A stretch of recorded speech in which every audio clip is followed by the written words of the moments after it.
अस्सलामु अलैकुम वरहमतुल्लाह। मैं डॉक्टर आसिफ वानी हूँ, कंसल्टेंट नेफ्रोलॉजिस्ट SMHS हॉस्पिटल। आज हम बात करेंगे रमज़ान के रोज़े और गुर्दे की बीमारियों के बारे में। रमज़ान के जो रोज़े हैं ये इस्लामी बुनियाद के 5 जो पिलर्स हम कहते हैं उनमें से एक है, और रोज़ों का जो बेसिक मकसद है वो है तकवा और परहेज़गारी पाना। और इस वीडियो का मकसद ये है कि इस रोज़दारी और गुर्दे से रिलेटेड जो इन्फॉर्मेशन है वो बहुत कम है। आपको कहीं गाइडलाइंस नहीं मिलेंगी इस चीज़ के लिए, या अगर होंगी भी तो लोकल गाइडलाइंस होंगी। तो मुझे आए दिन फ़ोन कॉल्स आते रहते हैं और व्हाट्सएप मैसेजेस भी आती रहती हैं, जिसमें कुछ गुर्दे के मरीज़ पूछते हैं कि क्या वो रोज़ा रख सकते हैं या नहीं। डायबिटीज़ यानी शुगर की जो बीमारी है उसके हवाले से कुछ लिटरेचर पढ़ा है, और आए दिन डॉक्टर साहिबान जो एंडोक्रिनोलॉजिस्ट्स हैं वो भी इस बारे में काफ़ी बात करते हैं और अखबारों में भी आता है। लेकिन गुर्दे की बीमारी का ऐसा है कि रोज़ों के एतबार से काफ़ी इन्फॉर्मेशन नहीं है, और जो चंद एक कुछ गाइडलाइंस भी हैं वो भी लोकल गाइडलाइंस हैं उसके एतबार से। पहले सवाल ये कि क्या किसी को रोज़ा रखने से छूट है।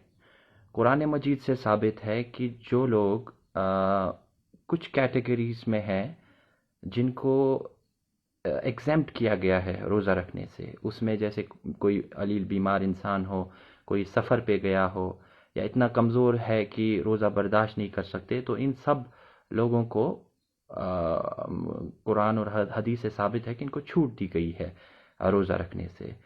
और कुरानिक वर्सेस या जितने भी अहादीस हैं उनमें जहाँ बीमारी का जिक्र है ये नहीं बताया गया है कि कौन सी बीमारी एग्जेम्प्टेड है कौन सी नहीं है।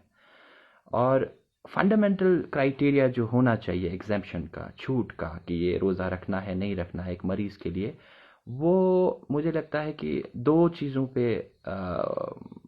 डिपेंड होना चाहिए। एक, क्या ये रोज़ा रखने से मरीज़ की जान को खतरा है, पहली चीज़ तो ये। और दूसरा कि क्या रोज़ा रखने से उसकी सेहत को नुकसान हो सकता है। अगर ये चीज़ें हैं तो हम सोच सकते हैं कि ये इस मरीज़ को रोज़ों से छूट है।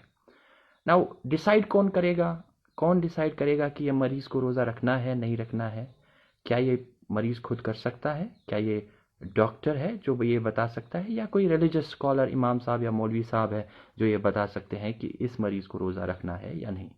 इसका जवाब ये है कि कुल मिला के तीनों को इस चीज़ में डिसाइड करना पड़ेगा। इसमें ये नहीं है कि पेशेंट का ही सब कुछ चलेगा, या डॉक्टर की ही सब कुछ चलेगी, या मौलवी साहब की ही सब कुछ चलेगी। तीनों का जो कुल मिला के किसी भी बीमारी के लिए ये समझ होगी कि क्या ये मरीज़ रोज़ा रख सकता है या नहीं रख सकता है।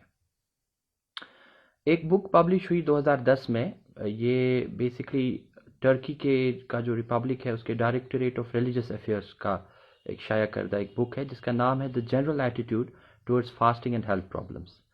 और इसमें ये बात क्लियरली स्टेट की गई है, बताई गई है कि जो लोग रोज़ा नहीं रख सकते, चाहे बीमारी की वजह से, या उनको ये डर है कि बीमारी, ये जो रोज़ा है उनकी बीमारी को और ख़राब कर सकता है, या वो ठीक हो रहे हों बीमारी से और उसमें और ताख़ीर हो सकती है, तो इन सब केसेस में एक पेशेंट या पर्सन खुद ही डिसाइड नहीं कर सकता कि वो रोज़ा रख सकता है नहीं। He should take into consideration medical expertise also. रोज़दार मरीज़ हमेशा इस तजब्जुब में रहता है कि एक तरफ से उसको रोज़ा रखने से खुशी मिलती है, उसका स्पिरिचुअल जो वेलबींग है, जो एक डायमेंशन है हेल्थ का, तो वो उसको सेटिस्फाई कराता है। यानी कि हेल्थ सिर्फ फिजिकल प्रॉब्लम्स नहीं है, हेल्थ में एक साइकोलॉजिकल, एक स्पिरिचुअल डायमेंशन भी है, जो कि उस स्पिरिचुअल डायमेंशन को फीड करती है ये रोज़दारी। बट कहीं ना कहीं अगर ज़्यादा मरीज़ बीमार है और जिसको प्रॉब्लम हो सकती है रोज़ा रखने से, तो वो मेडिकल बेनिफिट है या नहीं इस चीज़ में हमेशा रहता है। यानी हमेशा आपको इस चीज़ के बीच में दिखेगा कि स्पिरिचुअल वेलबींग और मेडिकल बेनिफिट के आपस का एक डिबेट है, जो कि एक मरीज़ के दिमाग में हमेशा चल रहा होता है। और कुछ मरीज़ ऐसे भी होते हैं जो स्ट्रॉन्ग डिज़ायर रखते हैं, टेंडेंसी रखते हैं कि उनको रोज़ा रखना ही रखना है, वो चाहे वो कितने भी ये बीमार हो, और ये लोग बड़ा खुश महसूस करते हैं, तो उससे उनको फ़ायदा हो जाता है।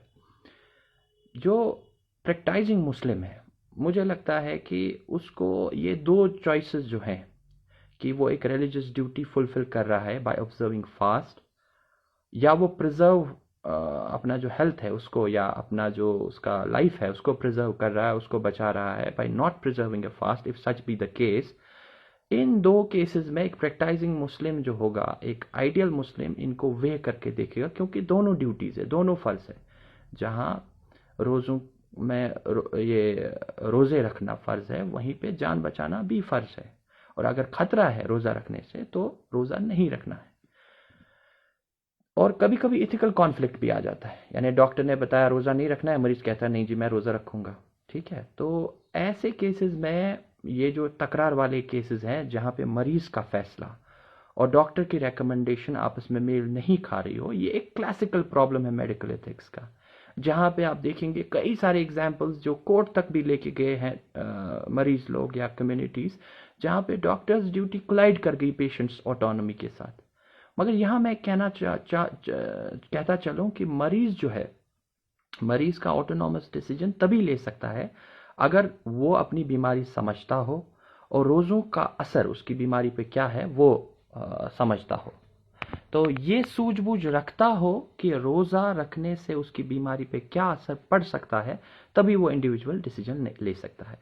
एक और सवाल ये है कि मौलवी साहब मरीज के रोजा रखने के हवाले से कब डिसाइड कर सकते हैं। इसका जवाब यह है कि तभी कर सकते हैं जब उसको रिलीजियस नॉलेज के साथ साथ मरीज की बीमारी का बेसिक जो मेडिकल नॉलेज हो वो हो। क्योंकि इसी तरीके से डॉक्टर को भी ये के लिए भी ज़रूरी है कि जहां वो मेडिकल नॉलेज रखता हो, एक्सपर्टाइज रखता हो, वहां उसको इस्लाम की भी सूझबूझ हो, इस फेथ की भी सूझबूझ हो, तभी वो डिसाइड कर सकता है कि मरीज रोज़ा रख सकता है या नहीं रख सकता है।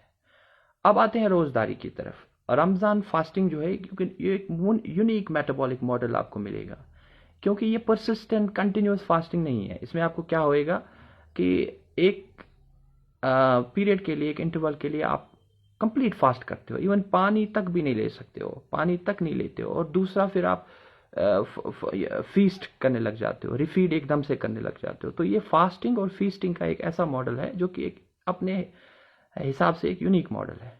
मैंने लिटरेचर सर्च किया, मैंने ये जो वर्ड्स हैं सर्च किए, रमदान और किडनी डिजीज, कुछ 25-30 ओरिजिनल आर्टिकल्स मिले। बहुत सारे ऐसे आर्टिकल्स हैं जो कि बहुत अच्छे जर्नल्स में नहीं छपे हैं, और बहुत से ये आर्टिकल्स लगभग मुसलमानों ने ही लिखे हैं। तो 14 स्टडीज़ का ऐसा था जो क्रॉनिक किडनी डिजीज़ पे, 10 किडनी ट्रांसप्लांट पे थे, और 5 के आसपास की स्टडीज़ किडनी स्टोन्स पे थी। और लगभग बहुत सारी इसमें जो 90% स्टडीज़ जो मैं आपको कह रहा हूँ, ये ओरिजिनल स्टडीज़ थी, और एक मुझे अच्छा रिव्यू आर्टिकल भी मिला छपा हुआ। पहले बात करेंगे किडनी ट्रांसप्लांट पेशेंट्स की। किडनी ट्रांसप्लांट पेशेंट, ध्यान दें कि किडनी ट्रांसप्लांट पेशेंट्स को ये सलाह दी जाती है कि वो रोज़ा ना रखें। अब ये मैं क्यों कह रहा हूँ, उसके कहने के कई वजूहत हैं। सबसे बड़ी वजह ये है कि ये जो किडनी ट्रांसप्लांट पेशेंट्स हैं वो इम्यूनोसप्रेसेंट्स पे होते हैं, वो उन दवाइयों पे होते हैं जिनको खाना उनके लिए बहुत ज़रूरी है, और खाना ही नहीं, टाइम पे खाना बहुत ज़रूरी है। जैसे मैं मिसाल के तौर पे आपको बताऊं, साइक्लोस्पोरिन और टेक्रोलिमस की दवाई ऐसी है कि जिनके बीच में लगभग 12 घंटे का इंटरवल होना चाहिए, और जो कि उन जगहों पे पॉसिबल नहीं है, उन दुनिया की उन जगहों पे पॉसिबल 12 घंटा एग्जैक्टली इंटरवल नहीं है जहां 14, 16, 18, 20, इवन 22 घंटे तक का ये रहता हो, रोज़ा रहता हो, तो वहाँ ये पॉसिबल नहीं है। इसके अलावा मैनी ट्रांसप्लांट पेशेंट्स जो बहुत सारे ऐसे हैं जो डायबिटिक होते हैं, तो मेरे ख्याल से अगर किडनी ट्रांसप्लांट पेशेंट्स ये ना रखें, रोज़ा ना रखें, तो बेहतर रहेगा। लेकिन हैविंग सेड दैट, अगर किडनी ट्रांसप्लांट पेशेंट ये सब कुछ समझ के उसके बाद भी रोज़ा रखना चाहता है, तो उसको बहुत ज़्यादा परेशानी, टेंशन और परेशान होने की ज़रूरत नहीं है, क्योंकि बहुत सारे आर्टिकल्स जो मैंने पढ़े रमज़ान फास्टिंग और किडनी ट्रांसप्लांट से लेके, उसमें मैंने क्या देखा कि जो इम्यूनोसप्रेशन ड्रग्स का कंसंट्रेशन है, जिस पे ये निर्भर है कि वो उनका गुर्दा कैसा चलेगा, वो लगभग स्टेबल रहती है, in spite of the fact कि आपने 12 घंटे का इंटरवल एग्जैक्टली नहीं लिया, और बायोकेमिकल पैरामीटर्स भी जो थे उनमें बहुत ज़्यादा फर्क नहीं पड़ा। ऑर्गन रिजेक्शन, या जो ये गुर्दे का जो ग्राफ्ट लगा है, इसका डिटोरेशन, ये स्टैटिस्टिकली सिग्निफिकेंट नहीं आया बहुत सारी स्टडीज़ में कि हाँ जी इससे बहुत ज़्यादा प्रॉब्लम होती है। तो बहुत ज़्यादा प्रॉब्लम की बात नहीं है, लेकिन रोज़ा ना रखें किडनी ट्रांसप्लांट मरीज़ तो बेहतर है मेडिकल एतबार से। इसी तरीके आप बात करेंगे उन मरीज़ों की जिनके गुर्दे में पथरियाँ हों। मैंने जो ये आर्टिकल्स देखे इनमें मैंने देखा कि ऐसा कहीं नहीं था कि रिनल जो किडनी का जो वो दर्द एकदम से उठता है स्टोन की वजह से वो ज़्यादा था गुर्दे वाले इनमें किडनी स्टोन वाले मरीजों में जो कि रोज़ा रख रहे थे। और बायोकेमिकल एतबार से भी ये नहीं देखा गया कि कैल्शियम यूरिन में ज़्यादा जा रहा हो या कंसंट्रेशन ज़्यादा हो। और ऐसा भी नहीं देखा गया कि जो किडनी स्टोन के जो प्रमोटर्स होते हैं जैसे ऑक्सलेट या जो नमकियात कैल्शियम यूरिक एसिड फॉस्फेट्स होते हैं या उसके इनहिबिटर साइट्रेट मैग्नीशियम, इनमें भी कोई बहुत ज़्यादा डिफरेंस नहीं था। इसके अलावा ये देखा गया है कि किडनी में जो थोड़ी बहुत क्लिनिकली इनसिग्निफिकेंट चेंजेस होती हैं रोज़ों के हिसाब से रोज़ा रख के, वो लगभग जब ये रोज़े ख़त्म हो जाते हैं उसके 10 दिन में वो सारी की सारी चेंजेस रिवर्ट हो जाती हैं, वापस हो जाती हैं। यानी ईद के 10 दिन बाद आपके गुर्दे में वैसे ही चल रहा होता है जैसे रोज़ों से पहले चल रहा था। सो किडनी स्टोन्स के लिए भी कोई इतना ज़्यादा ये नहीं है, लेकिन हाँ ये है कि पानी का खूब इस्तेमाल करें, पानी पिएं और सहरी और इफ्तारी और सहरी के बीच का जो टाइम है उसमें अपने आप को रिहाइड्रेट करें। किडनी फेलियर की अब बात करें जो कि बहुत इंपॉर्टेंट टॉपिक है कि क्या रोज़ा रख सकते हैं नहीं रख सकते हैं। अगर आप मुझसे पूछेंगे कि क्या सिंगल चीज़ डिटरमाइन करेगी गुर्दे वाले मरीजों में कि वो उनको रोज़ा रखना चाहिए, तो मैं कहूँगा severity of the kidney disease, यानी उनके गुर्दे की बीमारी कितनी सिवियर है। That should guide us. अब गुर्दे की बीमारियां दो अकसाम की होती हैं। एक एक्यूट किडनी इंजरी जो कि यूजुअली रिवर्सिबल होती है यानी वापस हो सकती है। एक क्रॉनिक किडनी डिजीज है जो कि मोस्टली रिवर्सिबल नहीं होती है। अब अगर मरीज को एक्यूट किडनी फेलियर हुआ है यानी उसके अभी अभी बीमारी शुरू हुई है गुर्दे में और ये बीमारी कुछ देर से है, बहुत ज़्यादा टाइम नहीं हुआ है, तो अगर ये बीमारी अभी रिकवरिंग फेज में या नहीं रही तो उसको रोज़ा नहीं रखना चाहिए जब तक ना वो फुल रिकवर हो जाए। और हाल फिलहाल में अगर पेशाब में प्रोटीन जा रहा हो, पैर या चेहरे में स्वेलिंग आ रही हो, सूजन आ रही हो, तो उन मरीजों को भी रोज़ा रखना नहीं चाहिए। सीकेडी पेशेंट्स जो अर्ली स्टेज में हो जैसे स्टेज 1, 2, 3 एक हम स्टेजिंग करते हैं गुर्दे के बीमारी के मरीजों की, जो हायर स्टेज वाले हैं जैसे स्टेज 4 और 5 उनको सोचना चाहिए कि उनको रोज़ा रखना है नहीं रखना है, क्योंकि इन मरीजों में स्टेज 4 और 5 में रोज़ा रखना एडवाइजेबल नहीं है। रफली आप समझ लीजिए अगर किसी भी मरीज का 3 या 3.5 से ऊपर का क्रेटनिन हो तो उसको रोज़ा नहीं रखना चाहिए, उसके लिए रोज़ा एडवाइजेबल नहीं है। इसी तरह जिन मरीजों में 6 महीने से पेशाब के प्रोटीन में फ़र्क नहीं आया हो या ज़्यादा प्रोटीन जा रहा है या प्रोटीन बढ़ रहा है तो उनको भी फास्टिंग के लिए उनको भी फास्टिंग एडवाइजेबल नहीं है। अब अगर किडनी पेशेंट रोज़दार रहता है कि भाई मैंने रोज़ा रखना है, बट अगर रखना भी है तो it should be under doctor supervision. कुछ अलार्म सिम्टम्स के मैं बारे में बताऊंगा, जैसे आपका रोज़ा रखते समय, रोज़ा रखने के दिनों में अगर आपका वज़न 2 किलो से ज़्यादा बढ़ता है, आपके पैर या चेहरे फेस में सूजन आती है, आप सांस फूलना शुरू हो जाता है, आपको चक्कर आने लग जाते हैं, आपकी भूख मिट जाती है या काफ़ी वीक फील कर रहे हो, तो इन अलार्म सिम्टम्स को समझ लीजिए और रोज़े को रोकिए, रोज़ा मत रखिए और पहले जांच कराइए और डॉक्टर की सुपरविजन में कराइए। ब्लड प्रेशर की जो जांच है रोज़ कराएं, अपना ब्लड वेट चेक कराएं रेगुलरली। बायोकेमिकल पैरामीटर्स जो टेस्ट करते हैं आप, यूरिया, क्रेटिनिन और इलेक्ट्रोलाइट्स को हर हफ्ते में कराएं और थ्रू आउट रमज़ान कराएं। जिस भी मरीज में अगर क्रेटिनिन बेस लाइन जो उसका क्रेटिनिन है उससे 30% ऊपर जाता है तो उन मरीजों को मैं सलाह दूंगा कि वो ये जो है फास्ट ना रखें, वो रोज़ा ना रखें। Patient should attend regular follow up every 1 to 2 weeks। उनको अपने डॉक्टर जो है उनसे सलाह लेनी चाहिए हर 1-2 हफ्ते में। जो लोग रोज़ा रख रहे हों वो ध्यान रखें कि इफ्तारी के समय सबसे बड़ी जो गलती हो जाती है इफ्तारी के समय हो जाती है इन गुर्दे वाले मरीजों में। इनको अवॉइड करनी चाहिए हाई पोटेशियम डाइट, जिसमें पोटेशियम एक नमकियात होती है वो ज़्यादा होती है, जिससे बढ़ने से दिल का दौरा पड़ सकता है। जैसे कुछ मैं चंद ये डाइट का नाम लूँगा, जैसे खजूर है, तरबूजा है, केला है, संतरा है, अंगूर है, अनार है और फ्रूट जूसेस हैं, तो ये सब ज़्यादा ना खाएं। जो गुर्दे वाले मरीज़ हैं। ऐसे फॉस्फोरस डाइट से परहेज़ है उन्हें, जैसे दूध या दूध से बनी हुई चीज़ें, डेयरी प्रोडक्ट्स हैं वो ना लें, ड्राई फ्रूट्स, नट्स ना लें, सॉफ्ट ड्रिंक्स ना लें, जो ये स्प्राइट और कोका कोला और ये जैसी चीज़ें हैं ये ना लें, क्योंकि इनमें फॉस्फोरस बहुत ज़्यादा होता है। और जो पेशेंट्स फॉस्फोरस कम करने की दवाई ले रहे हों, उनसे मेरी खासी ये गुजारिश है कि वो जो दवाई है वो आप खाने के बीच में ना लें। ऐसे ना करें कि आप पहले दवाई ले रहे हैं और बाद में खाना खा रहे हैं, या आप खाना पहले खा रहे हैं और बाद में दवाई। खाने के बीच में फॉस्फोरस की दवाई लेनी चाहिए, फॉस्फोरस बाइंडिंग एजेंट्स लेने चाहिए, तभी वो ग़िज़ा में जो फॉस्फोरस की नमकियात होती है उससे मिलके उसको ये जो स्टूल्स है उसमें पास करा देती है। इसके अलावा लगभग, जैसे मैंने आपको पहले ही बताया, 1.5-2 लीटर का पानी ले लें, ताकि जो डिहाइड्रेशन आपको दिन भर में हुई है उससे बचें। और किडनी डिजीज़ पेशेंट्स को सहरी का खाना स्किप नहीं करना चाहिए, क्योंकि उससे उसको काफ़ी कमज़ोरी आ सकती है। किडनी डिजीज़ पेशेंट्स को धूप में भी ज़्यादा बाहर नहीं रहना चाहिए, क्योंकि ज़्यादा टेम्परेचर से डिहाइड्रेशन हो सकती है। जो पेशेंट्स डायलिसिस पे हैं, चाहे ब्लड वाली डायलिसिस पे हैं या पेरिटोनियल डायलिसिस पे हैं, उनको रोज़ा रखना उनके लिए एडवाइजेबल नहीं है।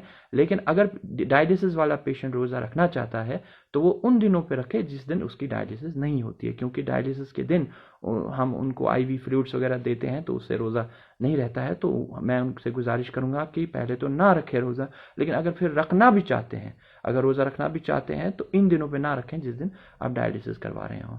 पेशेंट्स जो पेरिटोनियल डायलिसिस के लिए के पेशेंट्स हैं, उनसे मेरी खासी ये गुजारिश रहेगी कि वो पोटेशियम की जो चीज़ें हैं ज़्यादा लें अपने खुराक में, एज़ कम्पेयर टू अदर जो अभी तक मैं बताता चला हूँ। क्योंकि पेरिटोनियल डायलिसिस एक ऐसी डायलिसिस की टाइप है जिसमें पोटेशियम बॉडी में रहता कम है, और जिसकी वजह से प्रॉब्लम्स हो सकती है, वीकनेस आ सकती है, या हार्ट के भी प्रॉब्लम्स आ सकते हैं। तो उनसे मेरी गुजारिश है कि वो पोटेशियम रिच डाइट लें, और उनको जैसे जिस हिसाब से उनका जो पेरिटोनियल डायलिसिस से दिन भर का फ्लूइड, एक्स्ट्रा फ्लूइड बॉडी से निकलता है, तो उतना वो पानी पी सकते हैं। आपका बहुत शुक्रिया, आपने मुझे सुना। ये बहुत ही सेंसिटिव टॉपिक था, और इसलिए जो गलतियां मुझसे हुई हैं उसके लिए मैं अल्लाह से माफ़ी मांगता हूं, और आप सबसे माजरत चाहता हूं अगर कोई गलती हुई है। मज़ीद सवालात के लिए आप मुझे कांटेक्ट कर सकते हैं मेरे ईमेल या व्हाट्सएप नंबर पे, जो आपके स्क्रीन पे दिख रहा होगा। अल्लाह हम सबको, आपको, मुझे, हम सबको, may Allah bless us all. Thank you so much.